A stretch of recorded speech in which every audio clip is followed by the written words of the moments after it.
Hello student and welcome बेटा।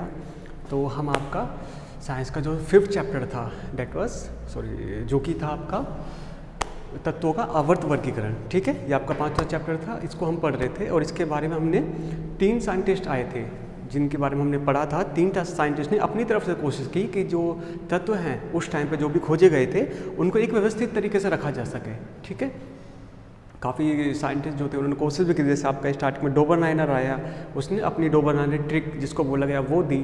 Second आपका Newlands आया था, न्यूलैंड्स ने अपना खुद का एक अष्टक नियम दिया था जो कि इस संगीत के जो स्वर थे उनसे मिल रहा था। ठीक है, उनसे मैच कर रहा था। और तीसरा जो साइंटिस्ट आया था उसको बोला था ना मेंडलीफ। ठीक है, और इसने जो आवर्त सारणी दी थी आपको, इसने पहले बात तो सारणी दी उसको बोला आवर्त सारणी। ठीक है, और इसकी आवर्त सारणी में ऐसी ऐसी चीज़ें डाली गई थी जो कि हम आज के टाइम में जो हमारी आधुनिक आवर्त सारणी है उसमें तक काम में ली जाती है। ठीक है, काफ़ी सारी चीज़ें ऐसे आएगी, हम बताएंगे इसमें अभी आपको। ठीक है, आज ये जो आवर्त सारणी, जो आधुनिक आवर्त सारणी है, ये दी है आपके हेनरी मोजले ने, जो कि हमको आज स्टडी करनी है। ये जो सारणी बना रखी है मैंने, ठीक है, ये मोजले की है। हेनरी मोजले साइंटिस्ट का नाम है। इन्होंने अपनी आवर्त सारणी दी थी 1913 में। ठीक है, मतलब काफ़ी टाइम पहले दे दी थी और ये पब्लिश भी हुई थी, इवन पेपर में तक में आई थी। ठीक है, तो उस टाइम पे काफ़ी बिग अचीवमेंट थी और आज तक हम इसी को फॉलो करके जो हमारी केमिस्ट्री, रसायन विज्ञान है, ठीक है, विज्ञान के अंदर रसायन विज्ञान, एक छोटा सा बच्चा, ठीक है, उसके स्टडी करते हैं, उसको पढ़ने की कोशिश करते हैं, समझने की कोशिश करते हैं। ठीक है, अच्छा अब देखो इसको स्टार्टिंग कर लेते हैं। असल में इसमें क्या क्या बताया गया है। ठीक है, देखो सबसे पहले तो आप जो बॉक्स वगैरह देख रहे हैं इसके बारे में बता देता हूँ आपको दिख क्या रहा है। असल में देखो, आप जो इस तरह के कॉलम देख रहे हो, 1 2 3 4, ठीक सही, ये 1 से लेके इनके ऊपर मैंने नंबरिंग भी कर रखी है, देख सकते हो आप। ठीक है, जैसे 1 दूसरा नंबर का कॉलम, 3rd नंबर का कॉलम, 4th नंबर का कॉलम, 5वां, 6ठा, ऐसे करते करते ही आपको 18 कॉलम दिख रहे हैं। ठीक है, 18 कॉलम। ये जो एक एक में कॉलम बोल रहा इनको बोला जाता है समूह। ठीक है, ये पहला समूह, ये दूसरा समूह, तीसरा समूह, चौथा, ऐसे करते करते टोटल 18 समूह होते हैं इसमें। ठीक है, अगर ऐसे ऊर्ध्वाधर देखो तो आप मतलब खड़े हुए देखे तो, अगर आप इसको ऐसे क्षैतिज देखे, क्षैतिज मतलब इस तरह से ऐसे लंबा करता हुआ पढ़े, जैसे मान लें ये एक कॉलम हो गया, दूसरा कॉलम, तीसरा, इस तरह से इनको क्षैतिज में अगर पढ़ते हो आप, क्षैतिज, तो उसको बोलते हो आप आवर्त। ठीक है, ये हो गया पहला आवर्त, ये हो गया दूसरा आवर्त, ये मैंने नंबरिंग कर भी रखे, आगे देख सकते हो, पहला आवर्त, दूसरा आवर्त, तीसरा आवर्त, ये पूरा। ठीक है, चौथा आवर्त, 5वां आवर्त, 6ठा, 7वां आवर्त। ठीक है, अच्छा, एक आधुनिक आवर्त सारणी में 7 तो आवर्त होते हैं, ये याद रखने वाली चीज़ है, आपको पता होना चाहिए। ठीक है, आधुनिक आवर्त सारणी में 7 तो आवर्त होते हैं। ठीक है, और 18 उसमें कॉलम होते हैं। ठीक है, अच्छा, नीचे जो मैं बताऊंगा अभी थोड़ी देर में, नीचे भी ये भी आपके तत्व ही हैं जो कि खोजे गए हैं। आज के टाइम तक टोटल 118 तत्वों की खोज की जा चुकी है। ठीक है, और जो पहला तत्व हम जहाँ से स्टार्ट करते हैं वो था आपका हाइड्रोजन। ठीक है, अच्छा, अब देखो ये जो कॉलम है इनको एक नाम भी दिया गया है, अलग अलग इनको एक अपने नाम के अनुसार, जैसे मान लीजिए स्कैडियम है, टाइटेनियम, वैंडियम है, इनको अपने अकॉर्डिंग पूरे के पूरे जो समूह है इसका नाम दिया गया है। जैसे कि एक एक करके देख लेते हैं, इसको बोला जाता है क्षारीय धातु। ठीक है, जो पहला कॉलम है इनमें सभी धातुओं को बोला जाता है क्षारीय धातु। ठीक है, धातु, अधातु, उपधातु, ये हमने पढ़ा था 9th क्लास में, अगर याद हो तो। ठीक है, आपका ये आई थिंक ये 3rd चैप्टर में स्टार्टिंग हो गई थी एटम्स वगैरह के बारे में, फिर हम 4th चैप्टर में इसके बारे में काफ़ी पढ़ा था। ठीक है, कुल मिला के आपके जो केमिस्ट्री के चैप्टर थे 9th के, उसमें हमने इनके बारे में थोड़ा बहुत जाना था। अच्छा, जैसा कि समस्थानिक थे, संभारिक आए थे, ठीक है, उन्हीं से रिलेटेड है चीज़ें। अच्छा, एक चीज़ और, ये पूरा मैं बताने से पहले एक और चीज़ बता दूँ, हेनरी मोजले और आपका मेंडलीफ, इनके बीच में क्या डिफरेंस था, इनके बीच में अंतर क्या था। इनके बातों में थोड़ा सा अंतर था कि मेंडलीफ जहाँ पर बोल रहे थे कि तत्वों के गुणधर्म उनके परमाणु द्रव्यमान के आवर्त फलन होते हैं।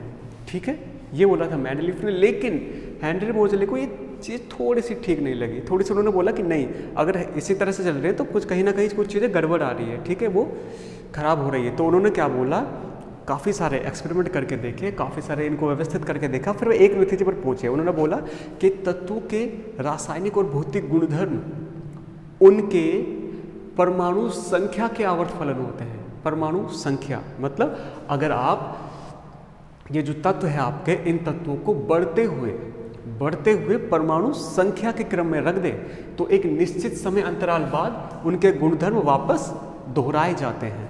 ठीक है, दोबारा सुन लो कि जो तत्व हैं, इन तत्वों को अगर इनके बढ़ते हुए परमाणु संख्या के क्रम में रख दिया जाए तो एक निश्चित समय अंतराल के बाद इनके जो भौतिक और रासायनिक गुणधर्म हैं वो एक दूसरे से मिलते हैं, वो वापस दोहराए जाते हैं। जैसे कि इस कॉलम के अंदर, इस समूह के अंदर जो भी तत्व आ रहे हैं उनके भौतिक और रासायनिक कुछ गुणधर्म उनमें से मिलते हैं। जैसे कि सोडियम है, पोटेशियम, इनके भौतिक रासायनिक गुण कुछ मिलते हैं इनमें से। ठीक है, भौतिक नहीं तो रासायनिक गुणधर्म जरूर मिलेंगे। ठीक है, अच्छा, असल में हेनरी मोजले ने ऐसा क्यों बोला कि परमाणु संख्या के हिसाब से? देखो, उन्होंने परमाणु द्रव्यमान बोला था। परमाणु द्रव्यमान, भाई एक परमाणु जो है उसका कितना द्रव्यमान हो सकता है।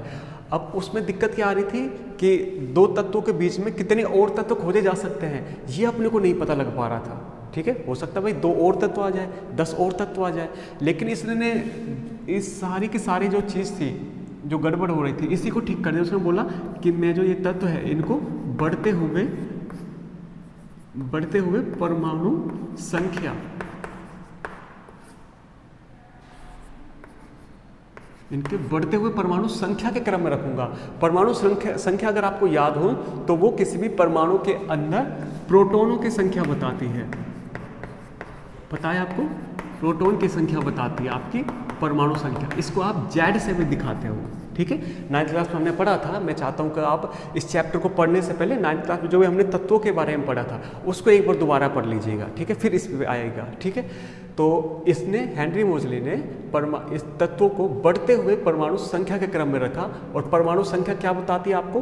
किसी भी परमाणु के अंदर उपस्थित उनके प्रोटॉनों की संख्या, प्रोटॉन्स कितने होते हैं। ठीक है, आपको पता है प्रोटॉन हमेशा एक पूरा का पूरा होता है। या तो 1 प्रोटॉन हो गए, 2 प्रोटॉन, 3 प्रोटॉन, इस तरह होंगे। ऐसा कभी नहीं होगा कि भाई उस परमाणु के अंदर 1.5 प्रोटॉन मिले हैं या फिर 2.5 प्रोटॉन उसके अंदर है या फिर 10.5 प्रोटॉन है, ऐसा कभी नहीं होगा। ठीक है, प्रोटॉन जब भी मिलता है वह पूरे के पूरे एक कंप्लीट मिलता है। ठीक है, ऐसे परमाणु द्रव्यमान। अच्छा, परमाणु द्रव्यमान और परमाणु संख्या। परमाणु द्रव्यमान जहाँ पर आपको दशमलव में मिल रहा था, जैसे कि हाइड्रोजन का होता है 1.007 ऐसा कुछ करके। ठीक है, इतना करीब करीब होता है। ये पॉइंट में मिल सकता है आपको, लेकिन आपको जो परमाणु संख्या है ये कभी भी दशमलव में, आपको दशमलव यानी कि पॉइंट्स में नहीं मिलेगी। और कैसे भी मिलेगी भाई? प्रोटॉन या तो 1 होगा या नहीं होगा।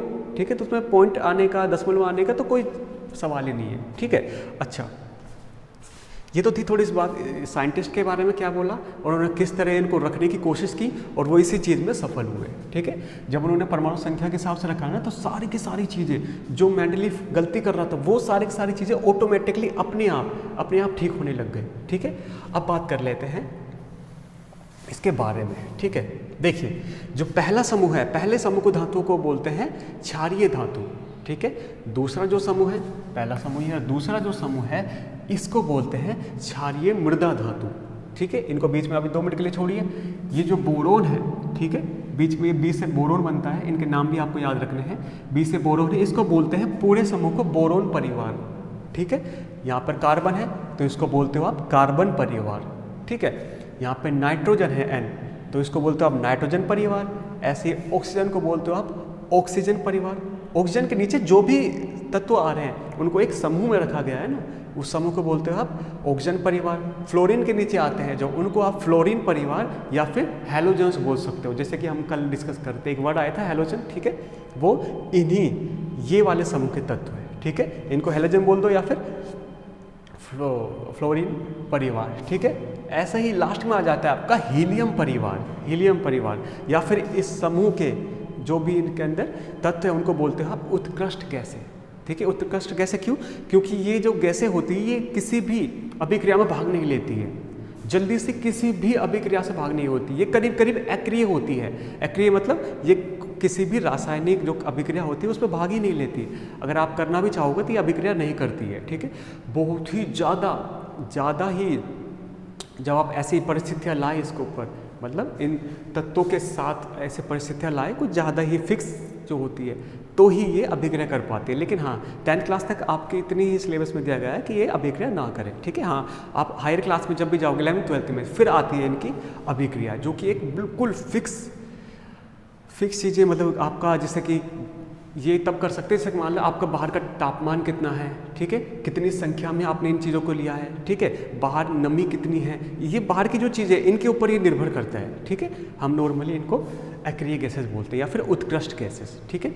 बीच के जो भी ये आपके तत्व देख रहे हो इनको आप बोल सकते हो स्कैंडियम है तो इसको बोल सकते हैं स्कैंडियम परिवार, टाइटेनियम परिवार, वैनेडियम परिवार, ठीक है। इस तरह से जो भी पहला तत्व है उसी के अनुसार उनका पूरे के पूरे समूह का नाम बोल दिया जाता है, ठीक है। जैसे क्रोमियम है तो इसको पूरे समूह को बोलेंगे क्रोमियम परिवार, भाई क्रोमियम का परिवार है, उसका खानदान है ये, ठीक है। अच्छा एक चीज़ आपको दिख रही होगी, यहाँ पे मैंने स्टार बना रखा है, राइटिंग थोड़ी गंदी है बट क्या करें, ठीक है। ये है एल लेंथेनाइड, ये है एक्टेनोइड, लेंथेनोइड एक्टेनोइड, ठीक है। अच्छा क्या वो होता है, इसके आगे आने वाले जो तत्व है वो बाद में खोजे गए थे, पहली बात तो, ठीक है। अब उन बाद में अगर खोजे गए थे, चलो ठीक है, बाद में मान लीजिए ये खोजा गया था, ये तत्व खोजा गया, तो इसको अगर हम यहाँ पर रखते तो ये पूरी की पूरी जो सारणी थी, आवर्त सारणी, ये पूरी की पूरी गड़बड़ हो जाती, ठीक है। यहाँ पर जो HF आ रहा है इसके गुणधर्म इनसे नहीं मिलते, इसके गुणधर्म इससे नहीं मिलते, ये सारे के सारे पीछे की तरफ हो जाते हैं, ठीक है। तो क्या किया गया, इसको आप अगर 3 डायमेंशन जो होती है, ठीक है, त्रिआयामी देखें तो ये जो पूरी की पूरी जो संख्या है ना, जो भी आपके ये तत्व हैं, इन तत्वों को इनके पीछे की तरफ रख दिया है। जैसे मान लीजिए इस तरह से है, इस तरह लगा लीजिए, ठीक है। इस तरह से है कि भाई जैसे मान लीजिए इस सामने आपके सारे सारे तत्व बने हुए हैं इसके सामने, ठीक है। तो क्या किया गया है, इन तत्वों को इसके पीछे रख दिया गया है। तो मतलब ये जो यहाँ पर जो भी आपको तत्व दिख रहे हैं इनके पीछे मतलब ये वाले जो तत्व हैं, ठीक है, ये वाले जो तत्व हैं ये है, मतलब कि आपको जो बाद में जो तत्व खोजे गए थे वो इसी के पीछे की साइड रख दिए गए, ठीक है। लेकिन उनको दिखाने के लिए आपको नीचे की तरफ लगा दिया जाता है, ठीक है। आपके 58 से लेकर 71 तक जो भी तत्व है, ये पूरी की पूरी श्रृंखला के जो भी तत्व, उनको बोला गया है लेंथेनोइड, ठीक है। और आपके 90 से लेकर 103 तक के जो भी तत्व हैं उनको बोला गया है आपके एक्टिनोइड, ठीक है। ये लेंथेनोइड, ये एक्टिनोइड, क्यों, क्योंकि यहाँ पे लेंथेनम और एक्टिनम ये दोनों तत्व हैं, तो इन्हीं के नाम पे इनका नामकरण कर दिया, ठीक है। ज़्यादा कोई दिक्कत आई नहीं थी इनको। अच्छा तो ये तो बता दें कि भाई ये सारणी असल में क्या होती है, किसने दी थी और इसका क्या मतलब था इसका देने का, ठीक है। अच्छा एक और चीज़ें बता दूँ, ये सारणी जो है आपको कम से कम 36 तक तो जो तत्व है वो याद होने चाहिए, ठीक है।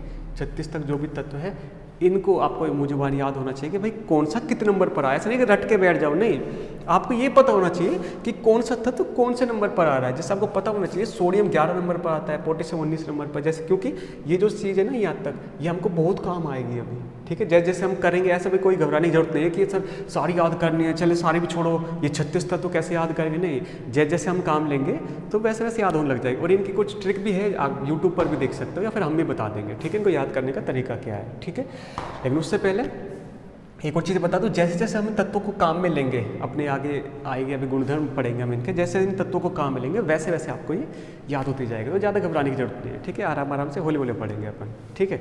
अच्छा अब ये तो हो गए इसकी सारणी के बाद, अब जो आगे पढ़ना है वो है इनके गुणधर्म। जैसे कि हमने, चलो 2 चीज़ में बता देता हूँ, उसके बाद हम उसको एक अलग चीज़ में बताएंगे। जैसे कि आपने संयोजकता पढ़ा होगा, संयोजकता, या फिर आपने इलेक्ट्रॉनिक विन्यास हमने पढ़ा था, इलेक्ट्रॉनिक विन्यास, सही है, उसको थोड़ा सा देख लो आप, ठीक है। उसके बाद हम सीधे जो गुणधर्म है उनके ऊपर आ जाएंगे, ठीक है। देखो कैसे, अब सोडियम देखो, सोडियम कितने नंबर, चलो ठीक है, लिथियम देख लो, लिथियम कितने नंबर पर आता है, लिथियम 3 नंबर पर आता है। इसका इलेक्ट्रॉनिक विन्यास मतलब इलेक्ट्रॉन कैसे भरे जाएंगे ये कैसे बता सकते हो आप, तो बोले सर पहले जो कोश है उसमें 1 इलेक्ट्रॉन आता है, दूसरे कोश में 1 इलेक्ट्रॉन और आ गया, ठीक है। अच्छा एक और चीज़, इलेक्ट्रॉनिक जब आप इस वाले में भरोगे, आपके 10th क्लास में ये वाली टेबल आई है, इसमें जब आप इलेक्ट्रॉन भरोगे ना तो थोड़ा सा अंतर है, आपको कन्फ्यूजन क्रिएट कर सकता है, ठीक है। कन्फ्यूज हो सकते हो कि यार 9th में ऐसा पढ़ा था, 10th में ऐसा पढ़ रहे हैं। आपने पढ़ा होगा कि आपको नील्स बोर ने एक सूत्र दिया था 2n², ठीक है। इसमें n जो है ये कोशों की संख्या थी, कितने कोश है, और ये आपने को ये बताता था कि किसी भी कोश के अंदर कितने सारे इलेक्ट्रॉन आ सकते हैं, जैसे कि मान लो आपको पहला कोस के जो कोस था उसमें के की वैल्यू आप के का मान 1 रख दो, तो 1 रखते ही यहाँ पे हो जाएगा 2। तो आप बता सकते हो कि सर पहला जो कोस है के नाम का जो कोस है उसमें 2 इलेक्ट्रॉन आ सकते हैं। ऐसे ही के एल लिखोगे आप, एल के लिए 2, तो यहाँ पर आप एन की जो मान है वो 2 रख दोगे, तो आप बता सकते हो कि सर 2 दूनी 4 और 2 8। अब बता सकते हो सर एल कोश के अंदर 8 इलेक्ट्रॉन आ सकते हैं। ऐसे अगर आप और आगे बढ़ोगे ना तो आ जाएगा यहाँ पे 2 8 18 32, इस तरह से बढ़ते चल जाएंगे, ठीक है। लेकिन ये चीज़ आपको बुक में कहीं नहीं मिलेगी और फिर कोई शायद ही बताएगा, ठीक है। लेकिन यहाँ पर 10th क्लास में जब 10वीं में आप इनको इलेक्ट्रॉनिक विन्यास इनका पढ़ोगे तो आपको थोड़ी सी चीज़ें अलग करनी है, थोड़ी सी चीज़ें। क्या? आपको जो इलेक्ट्रॉन भरोगे ना वो इस तरह भरने हैं आपको 2 8 8 18 18 32 32, मतलब कि ये पहले कोष में, ये दूसरे कोष में, तीसरे कोष में, चौथे कोष में, पांचवें कोष में, छठे कोष में और सातवें कोष में, ठीक है। आपको जो पहले पढ़ते थे ना 2 8 18 इस तरह से नहीं भरे जाएंगे इसमें। इसको याद रखना कि इसमें जो इलेक्ट्रॉन भरे जाएंगे वो पहले कोष में 2, दूसरे में 8, तीसरे में भी 8, चौथे में 18, पाँचवें में 18, इस तरह से करते हुए सातवें तक 32 तक भरे जाएंगे, ठीक है। आपका जो पुराना तरीका था ना जो नील्स बोर ने दिया था 2 8 18 32, ये इस वाली क्लास में नहीं होगा। इसका रीज़न क्या असल में, ये हम जो तत्व पढ़ते हैं ना हम उनके स्थायित्व को लेकर भी बात करते हैं कि कौन सा तत्व कितना ज़्यादा स्थायी है, ठीक है। और जो स्थायित्व है ना वो आपका सीधे तौर पर निर्भर करता है आपका जो भी आपका इलेक्ट्रॉनिक विन्यास होता है कि बाहर के कोष में किसी भी परमाणु के बाह्यतम कोष में कितने इलेक्ट्रॉन हैं, ये इस पर भी निर्भर करता है कि उसका स्थायित्व कितना ज़्यादा है कितना कम है, ठीक है, कितना कमज़ोर है फिर कितना ज़्यादा मजबूत है, ठीक है। तो ये जो मैंने एक जो आपको श्रृंखला लिखवाई है ये इलेक्ट्रॉन के स्थायित्व के हिसाब से बनाई गई है, ठीक है। अगर आप ऐसे इलेक्ट्रॉन के परमाणु के अंदर इलेक्ट्रॉन को इस तरह भरोगे तो ही आपका जो परमाणु है वो स्थायित्व को प्राप्त करेगा, ठीक है। और इसका रीज़न जो है आप और आपके जो बड़ी क्लासेज आएगी 11th 12th स्पेशली 11th में आपका केमिस्ट्री में भी ये चीज़ आएगी और आपका फिजिक्स जो है फिजिक्स मतलब आपके भौतिक विज्ञान, ठीक है, उसके अंदर भी ये चीज़ पढ़ाई जाएगी, ठीक है। इनका एक बिल्कुल रीज़न है, एक कारण है कि इनको आप ऐसा ही क्यों रखते हो। और एक और मैं चीज़ बता दूँ ये चीज़ आपके खाली 10वीं क्लास तक काम करेगी, 10th तक। 10th के बाद जैसे 11th में आप एक नई चीज़ पढ़ोगे और उससे तो आपके जो इसमें भी जो दिक्कत थी वो भी खत्म हो जाने वाली। लेकिन अपने को इतना ज़्यादा पढ़ना नहीं है, अपने को बस इसी के बारे में पता होना चाहिए, ठीक है। तो इस चीज़ को जरूर याद रखना आप 2 8 8 18 18 32 32, ठीक है। अच्छा अब देखो अब बात करेंगे इसके गुणधर्म के बारे में। और गुणधर्म जो है इसके 4-5 गुणधर्म हैं उनको हम कल के लिए रख लेते हैं, ठीक है। तो अब भी मेरे हिसाब से इसमें ज़्यादा नहीं है, इसमें मैंने जैसे आपको एक परिचय दिया है, इसको इंट्रोडक्शन दिया है, इसमें कोई भी डाउट वगैरह है तो आप बता सकते हो। और बाकी जो हमके गुणधर्म जो बचे हैं 4-5 उनको हम कल करेंगे, ठीक है। ज़्यादा इसमें कुछ है नहीं इतना ज़्यादा, 10वीं लेवल तक इसमें बताने का है नहीं, ठीक है। जो भी हो हम कल बताएंगे, ठीक है। तो तब तक ठीक है, मज़े करो, थैंक यू।